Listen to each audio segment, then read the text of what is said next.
Chapter 28. Woe to the crown of pride, to the drunkards of Ephraim, whose glorious beauty is a fading flower, which are on the head of the fat valleys of them that are overcome with wine. Behold, the Lord hath a mighty and strong one, which is a tempest of hail and a destroying storm, as a flood of mighty waters overflowing shall cast down to the earth with the hand. The crown of pride, the drunkards of Ephraim, shall be trodden under feet, and the glorious beauty which is on the head of the fat valley shall be a fading flower, and as the hasty fruit before the summer, which when he that looketh upon it seeth, while it is yet in his hand, he eateth it up. In that day shall the Lord of hosts be for a crown of glory, and for a diadem of beauty unto the residue of his people, and for a spirit of judgment to him that sitteth in judgment, and for strength to them that turn the battle to the gate. But they also have erred through wine, and through strong drink are out of the way. The priest and the prophet have erred through strong drink. They are swallowed up of wine. They are out of the way through strong drink. They err in vision. They stumble in judgment. For all tables are full of vomit and filthiness, so that there is no place clean. Whom shall he teach knowledge? And whom shall he make to understand doctrine? Them that are weaned from the milk and drawn from the breasts. For precept must be upon precept, precept upon precept, line upon line, line upon line, here a little and there a little. For with stammering lips and another tongue will he speak to this people, to whom he said, This is the rest wherewith ye may cause the weary to rest, and this is the refreshing. Yet they would not hear.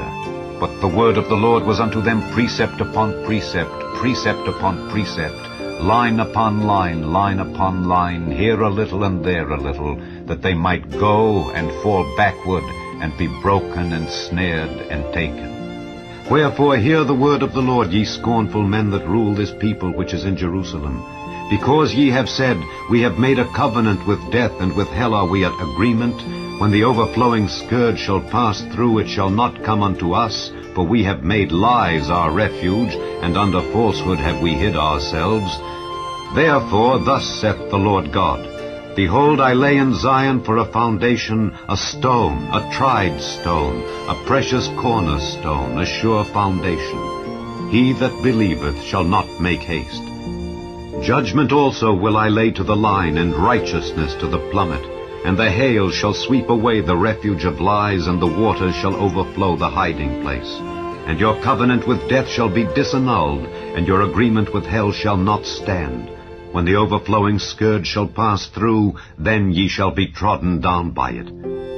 From the time that it goeth forth it shall take you, for morning by morning shall it pass over, by day and by night, and it shall be a vexation only to understand the report. For the bed is shorter than that a man can stretch himself on it, and the covering narrower than that he can wrap himself in it. For the Lord shall rise up as in Mount Perazim, he shall be wroth as in the valley of Gibeon, that he may do his work, his strange work, and bring to pass his act, his strange act.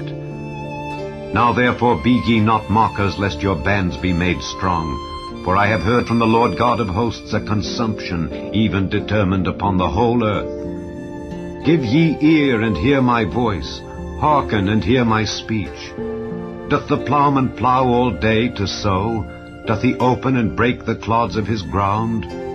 When he hath made plain the face thereof, doth he not cast abroad the fitches, and scatter the cummin, and cast in the principal wheat, and the appointed barley, and the rye in their place? For his God doth instruct him to discretion, and doth teach him. For the fitches are not threshed with a threshing instrument, neither is a cartwheel turned about upon the cummin, but the fitches are beaten out with a staff, and the cummin with a rod.